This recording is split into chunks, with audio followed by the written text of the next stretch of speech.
Bismillahirrahmanirrahim. Assalamualaikum warahmatullahi wabarakatuh. Alhamdulillahirrabbilalamin. Wassalatu wassalamu ala asyrafil anbiya wal mursalin Sayyidina wa maulana Muhammad wa ala alihi wa sahbihi wa barik wasallim.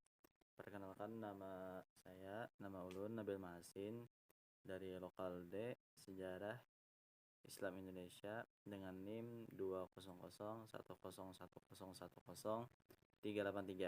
Di sini saya akan mereview sedikit tentang sejarah yang telah kami pelajari selama satu semester di lokal.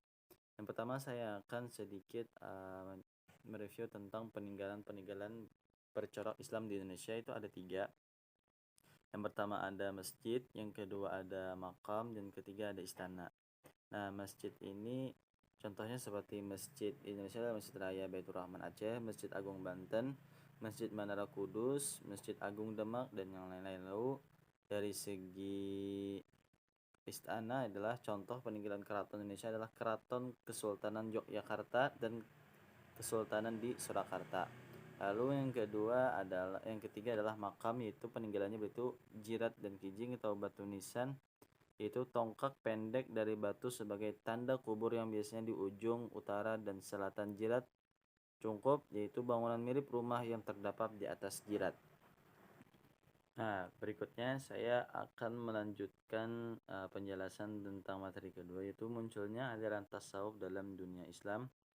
Yaitu perlu kita ketahui bersama bahwa tasawuf itu adalah dari segi istilah, yaitu pendapat para alim merujuk kepada 3 sudut pandang, yaitu sudut pandang bahwa manusia sebagai makhluk terbatas, yang kedua sudut pandang bahwa manusia sebagai makhluk yang harus berjuang, yang ketiga adalah sudut pandang bahwa manusia sebagai makhluk yang bertuhan.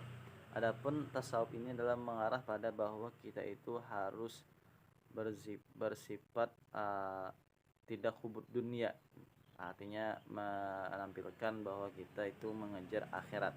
Nah, adapun pada sejarah lahirnya tasawuf ini ada 5 masa. Itu pertama masa pembentukan abad 1 dan abad kedua Hijriah. Yang kedua ada masa pengembangan abad ketiga dan abad keempat Hijriah, dan ketiga ada masa konsolidasi, yaitu pada abad kelima Hijriah, dan keempat ada masa falsafi abad ke-6 Hijriah, dan kelima ada masa pemurnian. Nah, lalu materi ketiga yaitu tentang sebab-sebab konflik masyarakat Indonesia dengan bangsa asing. Jadi di sini ada beberapa faktor. Yang pertama adalah adanya alasan ekonomi, yang kedua adanya zona batas wilayah, adanya sumber daya alam, yang keempat perbedaan budaya, yang keempat adalah aspek daripada yuridis, yang keenam adanya unsur moralitas antar bangsa, yang ketujuh lemahnya legitimasi dan institusi sosial politik, yang ketujuh penggunaan kekerasan dalam mewujudkan tertib sosial. Lalu berikutnya adalah 9 pelanggaran hak-hak asasi manusia, yaitu HAM. Yang ke-10 isu agama. Yang ke-11 tindak kekerasan militer dan pertentangan elit. Yang ke-12 melemahnya mekanisme tradisional dan memudarnya identitas budaya. Jadi konflik internasional merupakan persengketaan yang melibatkan berbagai kelompok negara yang mana keduanya memiliki perbedaan kepentingan. Nah, berikutnya kita masuki materi tentang kondisi Jazirah Arab ditinjau dari aspek religi, geografis, ekonomis, dan sosial budaya serta pemerintahan. Nah, pertama tentang Jazirah Arab aspek religi. Bangsa Arab termasuk bangsa yang banyak memeluk agama. Mayoritas penduduknya memeluk agama paganisme, yaitu menyembah terhadap berhala. Setiap kabilah mempunyai berhala sendiri. Nah, itu dari segi religi. Lalu Jazirah Arab aspek geografis. Wilayah Arab sebagian besar berupa padang pasir, maka iklimnya sangat panas. Bahkan para ahli menyatakan bahwa Jazirah Arab adalah wilayah terpanas di belahan muka bumi. Lalu tentang Jazirah Arab aspek geografis. Masyarakat Arab baik yang nomadik maupun yang menetap hidup dalam budaya kesukuan Baduy. Organisasi dan identitas sosial mereka berakar pada keanggotaan keluarga besar yang terikat oleh pertalian darah atau nasab.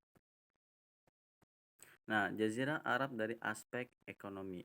Pada masa pra-Islam, perdagangan merupakan sarana yang paling dominan untuk memenuhi kebutuhan hidup. Hal ini dikarenakan Jazirah Arab ketika itu merupakan daerah yang terletak pada jalur perdagangan yang menghubungkan antara Syam dan Samudra Hindia.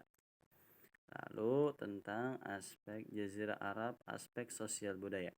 Jadi solidaritas kesukuan dalam kehidupan masyarakat Arab sebelum Islam dikenal sangat kuat sehingga perselisihan perorangan hampir selalu menimbulkan konflik antar kabilah. Lalu berikutnya Jazirah Arab, aspek sosial budaya.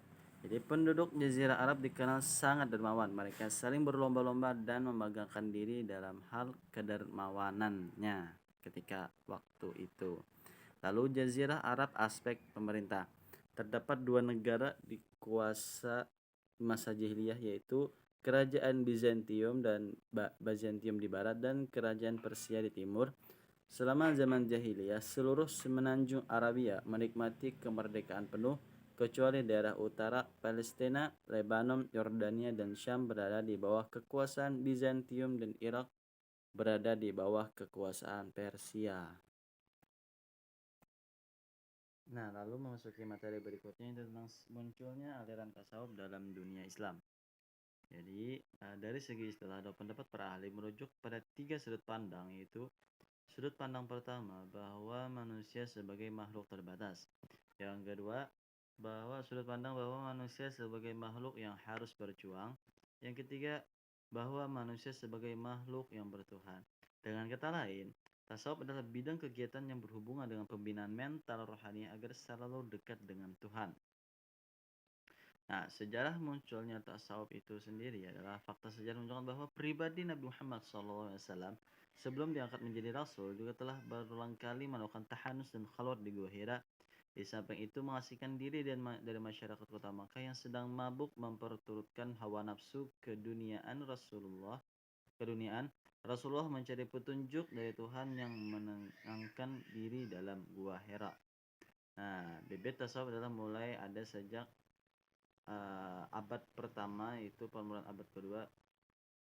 Nah, lalu berikutnya tentang perkembangan ilmu tasawuf itu ada 5 masa. Pertama, masa pembentukan abad pertama dan abad kedua Hijriah. Yang kedua ada masa pengembangan abad ketiga dan abad keempat Hijriah. Yang ketiga ada masa konsolidasi abad kelima Hijriah. Yang keenam ada masa falsafi abad keenam Hijriah. Dan terakhir masa pemurnian. Jadi seingat anak, sejarah munculnya tasawuf ini karena banyaknya masyarakat atau orang-orang pada saat itu yang sudah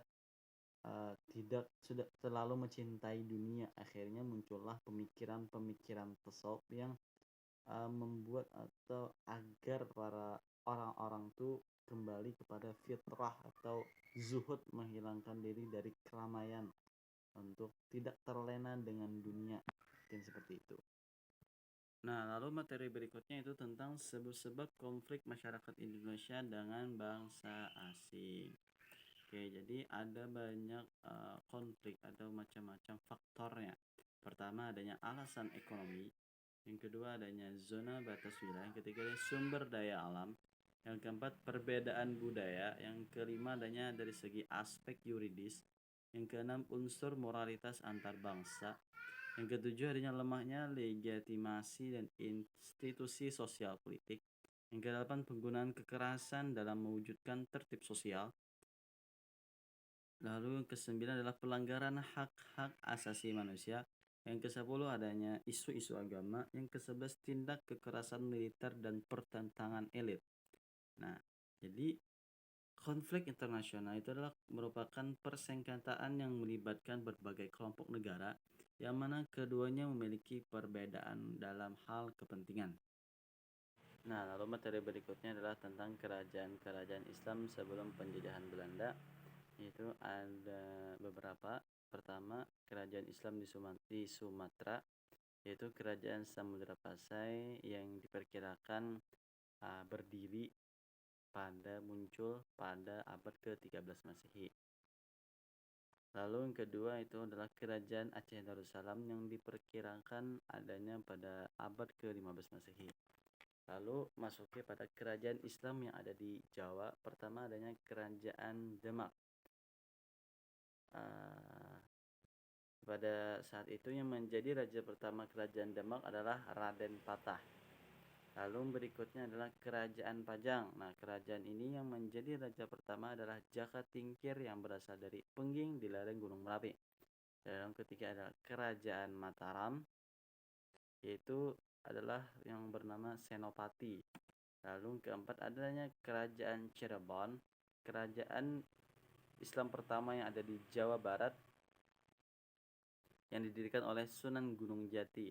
Lalu yang terakhir ada Kerajaan Banten, yaitu yang kekuasaan Sunan Gunung Jati atas Banten diserahkan kepada putranya yaitu Hasanuddin.